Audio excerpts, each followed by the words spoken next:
আরবের বুকে জাহিলিয়াত যুগে সুখ শান্তি নারী সম্মান বলে কিছুই ছিল না। কি বলবো সেই যুগের ঘটনা, কি বলবো সেই যুগের ঘটনা। আরবের বুকে জাহিলিয়াত যুগে, আরবের বুকে জাহিলিয়াত যুগে সুখ শান্তি নারী সম্মান বলে কিছুই ছিল না। কি বলবো সেই যুগের ঘটনা, কি বলবো সেই যুগের ঘটনা।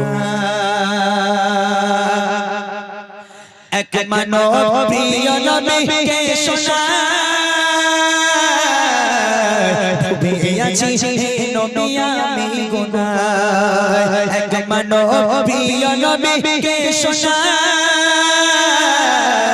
ডুবে আছি নবী আমি গুনায়। কি হবে আমার ভাই বলেন হে নবী আমায়, কি হবে আমার ভাই বলেন হে নবী আমায়। পাবো কি ক্ষমা আমি নাকি ভুলের ক্ষমা নাই। খোদা দিল আমায় কোনা শ্মশান দুনিয়ায়, খোদা দিল আমায় কোনা শ্মশান দুনিয়ায়। নিজে হাতে করে দিলাম তারে মৃত্যুর যন্ত্রণা। কি বলবো সেই যুগের ঘটনা, কি বলবো সেই যুগের ঘটনা। আরবের বুকে জাহিলিয়াত যুগে, আরবের বুকে জাহিলিয়াত যুগে সুখ শান্তি নারী সম্মান বলে কিছুই ছিল না। কি বলবো সেই যুগের ঘটনা, কি বলবো সেই যুগের ঘটনা। ইয়া রাসূলুল্লাহ, ইয়া হাবিবাল্লাহ, আমি কাজের উদ্দেশ্যে রওনা হয়ে গেলাম বাইরে। তখনকার মানুষেরা বাণিজ্যে যেত, বিদেশে কাজে যেত। সে যুগের মানুষেরা বিদেশে বাণিজ্যে যেত, কাজে যেত। সেই সাহাবা রাসূলের সঙ্গে বলছি, ইয়া রাসূলুল্লাহ, ইয়া হাবিবাল্লাহ, আমি বাণিজ্যে যাব, আমি কাজে যাব। এমন অবস্থা দেখি আমার স্ত্রী প্রেগনেন্ট, আমার স্ত্রী গর্ভবতী। আমি আমার স্ত্রীর কাছে গিয়ে বললাম, হে আমার স্ত্রী, আমি 4 বছরের জন্য বাণিজ্যে যাচ্ছি, কাজে চলে যাচ্ছি বিদেশে, 4 বছর বাড়িতে আসবো না। আমার যদি পুত্র সন্তান হয় তাহলে আমাকে সুখবরটা দিও, আর যদি আমার কন্যা সন্তান হয় খবরটা দেওয়ার দরকার নেই, হোলি হওয়ার সাথে সাথে আতুর ঘরেই থাকে, তুমি গলা টিপে মেরে ফেলো। খবরদার যেন মেয়ে সন্তান হলে আমাকে খবর দেবে না, আর তাকে যেন বাঁচিয়ে রাখবে না। আর যদি আমার ছেলে সন্তান হয় আমাকে খবর দিও। এই কথা বলে পিতা চলে গেল, ওই লোক চলে গেল বিদেশে কাজে। এদিকে কিছুদিনের মধ্যেই ওই মা একটা সন্তান জন্ম দিল, যে সন্তান হলো কন্যা সন্তান, যে সন্তান হলো মেয়ে সন্তান। ফুলের মতো, একেবারে চাঁদের কণার মতো মুখের চেহারা, ফুলের মতো দেখতে মেয়েটাকে। তখন মা মেয়ের দিকে তাকায় আর হাউ হাউ করে কাঁদে, আল্লাহ, আমি আমার এই মেয়েকে আমি কি করে গলা টিপে হত্যা করবো আল্লাহ। আমার স্বামী বলে গেছে আমার মেয়ে সন্তান হলে তাকে মেরে ফেলার জন্য। তখন মা, নিজের মা কখনো মারতে পারে না, এটা সম্ভব নয়। তখন মা বুদ্ধি খাটালো, যাক আমার স্বামী এখন গেছে বিদেশে, 4 বছর আগে তো আর বাড়ি আসবে না, আমি কাউকে না জানিয়ে যদি আমার মেয়েকে আমি চুপি চুপি বড় করে তুলি, কেউ জানতে পারবে না। আমার স্বামী 4 বছর পর আসবে, এসে দেখবে মেয়ে বড় হয়ে গেছে, তখন মেয়েকে আর মারতে পারবে না। এই বুদ্ধি খাটিয়ে মা ওই কন্যা সন্তানকে লালন পালন করতে লাগলো, কাউকে জানায়নি। এবার দেখেন কি হচ্ছে। স্বামী চলে গেল কাজে বিদেশে, জন্ম নিল এক সন্তান কন্যা বেশে। মা ভাবে, ও গো মা ভাবে, বাড়িতে পিতা নাই, লালন পালন করব মায়া মমতা। বাবাকে মানা জানিয়ে মেয়েকে বড় করে, বাবাকে মানা জানিয়ে মেয়েকে বড় করে। বেড়ে ওঠে কন্যা তখন 4 বছর পার করে। খেলছে কচি শিশু হেসে খেলে আঙিনায়, খেলছে কচি শিশু হেসে খেলে আঙিনায়। মা ভয়ে মরে স্বামী এলে বাঁচিয়ে রাখবে না। কি বলবো সেই যুগের ঘটনা, কি বলবো সেই যুগের ঘটনা। ওই কন্যা সন্তান 4 বছর বয়স হয়ে গেল মেয়েটার। একেবারে চাঁদির কন্যার মতো দেখতে, ফুলে ফুলটুসির মতো দেখতে একেবারে। ওই সন্তান, কন্যা সন্তান উঠানে হাসছে, খেলা করছে, দৌড়াদৌড়ি করছে। এমন অবস্থায় 4 বছর পর ওই বাপ বাড়িতে এলো। বাপ বাড়িতে এসে যেই বাড়ির গেটে পা রেখেছে, রাখার সাথে সাথে দেখছে একটা ফুলের মতো মেয়ে, বেশ বড় সড়ো, 4 বছর বয়স, একটা মেয়ে খেলা করছে। তখন বাপ মনে মনে ভাবছে, কি অবস্থা, আমার বাড়িতে মেয়ে কেন, আমার বাড়িতে কন্যা কেন, কার মেয়ে, এর বাড়ি কোথায়? বাপ হতভম্ব হয়ে গেল।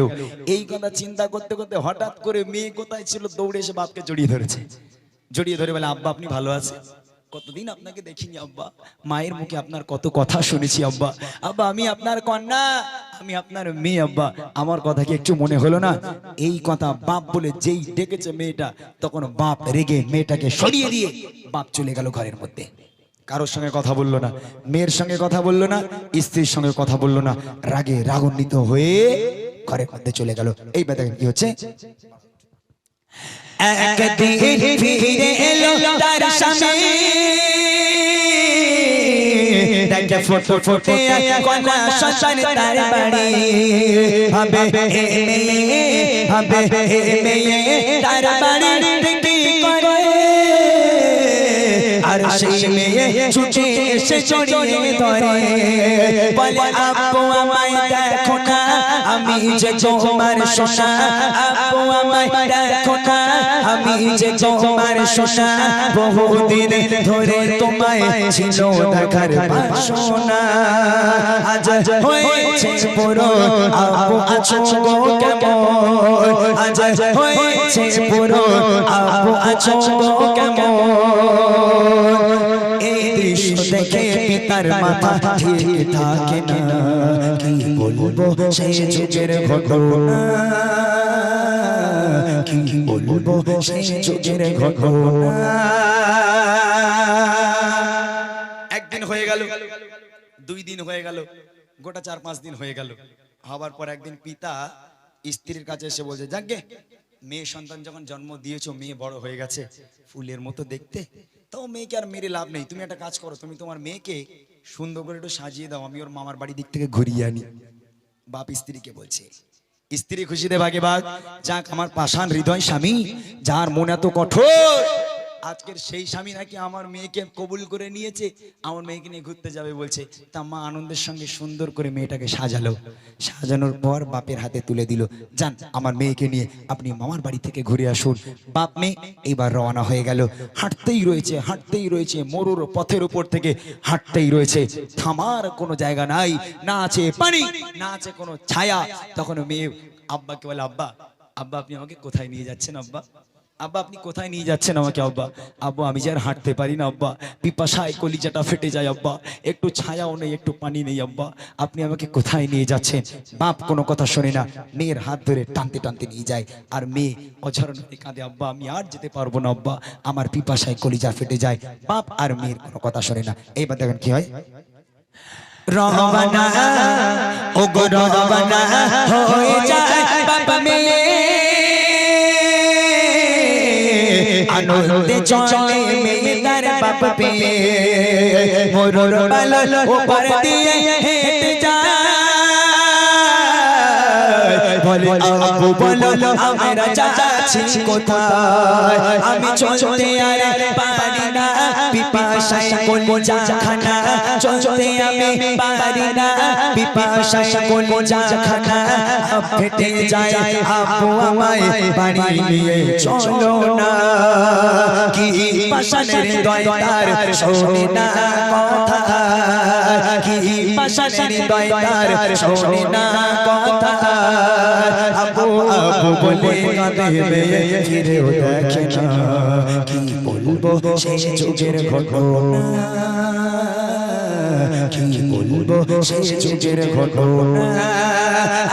তেরে বুকে জাগাইলি আজ যুগে, তেরে বুকে জাগাইলি আজ যুগে, সুখ শান্তি নারী সম্মান বলে কিছু ছিল না, কি বলবো সেই যুগের ঘটনা, কি বলবো সেই যুগের ঘটনা। বেশ কিছু দূর চলে গেল, মেয়েকে এক জায়গায় দাঁড় করিয়ে মেয়ে এক জায়গায় দাঁড়িয়ে আছে, ওই মেয়েকে এক জায়গায় দাঁড় করিয়ে বাপ বেশ কিছুটা দূরে চলে গেল, গিয়ে মেয়ে দূর থেকে লক্ষ্য করছে ওই মেয়ের বাপ যেন মাটি খুঁড়ছে, ওই মেয়ের বাপ মাটি খুঁড়ছে। মেয়ে দূর থেকে দেখে মনে করে ও তাহলে আমার আব্বা হয়তো কাজের জন্য এসেছে, তাই আমাকে নিয়ে এসেছে, নইলে মাটি খুঁড়ে কেন আব্বা। মেয়ে দূরে দাঁড়িয়ে আছে, বাপ দূরে গিয়ে মাটি খুঁড়ছে। মেয়ে দূর থেকে ফলো করছে যে তার বাপের মাথায় কপালে চতুর্দিকে ঘাম টপিয়ে টপিয়ে পড়ছে, সারা শরীর থেকে সারা দেহ থেকে ঘামগুলো টপিয়ে টপিয়ে পড়ে। ওই মেয়ে সহ্য করতে না পেরে দৌড়ে দৌড়ে দৌড়ে দৌড়ে দৌড়ে দৌড়ে আব্বার কাছে গিয়ে নিজের জামা দিয়ে আব্বার কপালের ঘামটা মুছে দেয়, মাথার ঘামটা মুছে দেয়, গায়ের ঘামটা মেয়ে নিজের কাপড় দিয়ে মুছে দেয়। আর ওই বাপ ওই মেয়েকে গর্তের মধ্যে পুঁতবে বলে মাটি খোঁড়ে। মেয়ে আব্বার ঘাম মুছে আর বাপ ওই মেয়েকে পুঁতবে বলে মাটি করে। আরে এত কথা হচ্ছে মানে, এই ছেলে এই তো কথা আছিস তোরা, এই তোরা যাচ্ছিস কোথায়? হ্যাঁ এক্ষুনি যেতে হলো, বস। গজলের মাঝখানে উঠে যায়, বস ওখানে বস, ডিস্টার্ব শুধু গজলের মাঝখানে। গজলের মাঝখানে একদম কোনো কথা হবে না। তো সেই মেয়ে বাপের দেখছে চতুর্দিকে ঘাম, মেয়ে নিজের জামা দিয়ে ঘাম মুছে দেয়, যেটা মেয়েরা একটু বাপ পেয়ারি হয়, মেয়েরা মা ভক্ত হয় না, ছেলেরা মা ভক্ত হয়, আর মেয়েরা বাপ ভক্ত হয়। তো এই বাপের ঘাম সহ্য করতে না পেয়ে মেয়েকে ঘাম মুছে দেয়, আর ওই বাপ ওই মেয়েকে গর্তের মধ্যে পুঁতবে বলে মাটি খোঁড়ে। এক মানুষ সমান মাটি করা হয়ে গেল। মাটি করা শেষ হলো, মেয়ে পাশে দাঁড়িয়েছিল, মেয়েকে মারতে মারতে ওই পিতা এক হিঁচড়া টান দিয়ে গর্তের মধ্যে ওই 4 বছরের শিশু কন্যাকে ফেলে দেয়। শিশু কন্যা আর্তনাদ করে চিৎকার করে, আব্বা আপনি আমাকে মারছেন কেন আব্বা, আব্বা আপনি আমাকে মারবেন না আব্বা, আব্বা আপনি আমাকে ছেড়ে দেন, আমি কি দোষ করেছি আব্বা, আপনি আমাকে মারছেন কেন। বাপ কোনো কথা শোনে না, এক হাত দিয়ে মারতে থাকে আর এক হাত দিয়ে মাটি ফেলতে থাকে, মাটি ফেলতে ফেলতে মাটি ফেলতে ফেলতে মাটি ফেলতে ফেলতে একেবারে গলা পর্যন্ত মাটির তলায় পুঁতে গেল। আর সুন্দর মুখ চেহারাটা, সুন্দর চেহারাটা, সুন্দর মুখটা মাটির উপরে ভেসে আছে। ওই শিশু কন্যা আব্বাকে বলে, আব্বা আপনি আমাকে মারবেন না আব্বা, আপনি যদি না চান কখনো আপনার বাড়িতে ফিরে যাব না আব্বা, আব্বা আপনি আমাকে ছেড়ে দেন, আমি আমার মাকেও কোনোদিন দেখব না, আপনি আমাকে ছেড়ে দেন, আমি আপনাদের থেকে অনেক দূরে চলে যাব, আমাকে মারবেন না। ওই পাষাণ হৃদয় পিতা মেয়ের কোনো কথা শোনে না, মাটি ভর্তি করতে থাকে। এইবার দেখেন কি হচ্ছে, মেয়েকে একা ফেলে তার পিতা খুঁড়ছে মাটি না বলে কোনো কথা, মেয়ে তার ও গো মেয়ে তার পিতার ঘাম মুছে যায়, আমার মনে পিতা মাটি খুঁড়ে যায়। এক মানুষ মাটি খুঁড়ে পিতা মেয়ের হাত ধরে, এক মানুষ মাটি খুঁড়ে পিতা মেয়ের হাত ধরে, টেনে টেনে দিল ঠেলে মেয়ে যায় গর্তে পড়ে, কাঁদে কচি সোনা আব্বু আমায় মেরো না, কাঁদে কচি সোনা আব্বু আমায় মেরো না, মাটি চাপা দিতে থাকে মেয়ে কথা শোনে না, কি বলবো সেই যুগের ঘটনা, কি বলবো সেই যুগের ঘটনা। কচি সোনা আরজি করে, আব্বা আপনি আমাকে মারছেন কেন আব্বা, আব্বা আমার তো একটুখানি বয়স, আমি আপনার কি ক্ষতি করেছি আব্বা, আপনি আমাকে মামার বাড়িতে নিয়ে যাবেন বলে আব্বা আমাকে কেন গাড্ডার মধ্যে পুচ্ছেন আব্বা। অঝর নয়নে কাঁদে, কচি মুখে আব্বা আব্বা বলে চিৎকার করে, অঝর নয়নে চোখ দিয়ে অশ্রু গড়িয়ে পড়ে বাচ্চার। ওই পিতার মনে একটু দয়া হয় না, একটু মায়া হয় না, একদম মারতেই থাকে মারতেই থাকে, একেবারে গলা পর্যন্ত পোতা হয়ে গেল, শুধু মুখটা মাটির উপরে। ওই কচি মুখ দিয়ে, আব্বা আব্বা আব্বা আপনি আমাকে মারবেন না আব্বা, আপনি যদি না চান কখনো আপনাকে আব্বা বলে ডাকবো না, আপনি যদি না চান কখনো আপনার বাড়ি ফিরে যাব না আব্বা, আপনি যদি না চান আমি কখনো আমি আমার মাকে দেখতে যাব না, আপনাদের থেকে অনেক দূরে চলে যাব আব্বা, আপনি দয়া করে আমাকে ছেড়ে দেন, আমাকে মারবেন না। ওই পিতা কোনো কথা শোনে না, কোনো কথা না শুনে ওই পিতা মারতে মারতে মাটিগুলো একেবারে এক জামা মাটি ফেলে মেয়ের মাথাটাও মাটির তলায় পুঁতে দিল। চির জনমের মতো ওই 4 বছরের শিশু কন্যা একবারে মাটির তলায় দাফন হয়ে গেল। এই ছিল সেই জাহিলিয়া যুগ, যে যুগে নারীদের কোনো সম্মান ছিল না। ওই পিতা আজকে হৃদয়হীন পিতা, যার মনে কোনো দয়া নেই মায়া নেই, নিজে হাতে করে তার কন্যা সন্তানকে জ্যান্ত কবর দিল। তাই বলেছে স্বামী চলে গেল কাজে, মেয়েকে একা ফেলে তার পিতা খুঁড়ছে মাটি, না বলে কোনো কথা। মেয়ে তার ওগো মেয়ে তার পিতার খা মুছে যায়, আর আপন মনে পিতা মাটি খুঁড়ে যায়। এক মানুষ মাটি খুঁড়ে পিতা মেয়ের হাত ধরে, এক মানুষ মাটি খুঁড়ে পিতা মেয়ের হাত ধরে, টেনে টেনে দিল ঠেলে যায় গর্তে পড়ে। কাঁদে কচি সোনা আপু আমায় মেরো না, কাঁদে কচি সোনা আপু আমায় মেরো না। মাটি চাপা দিতে থাকে মেয়ে কথা শোনে না, কি বলবো সে যুগের ঘটনা, কি বলবো সে যুগের ঘটনা।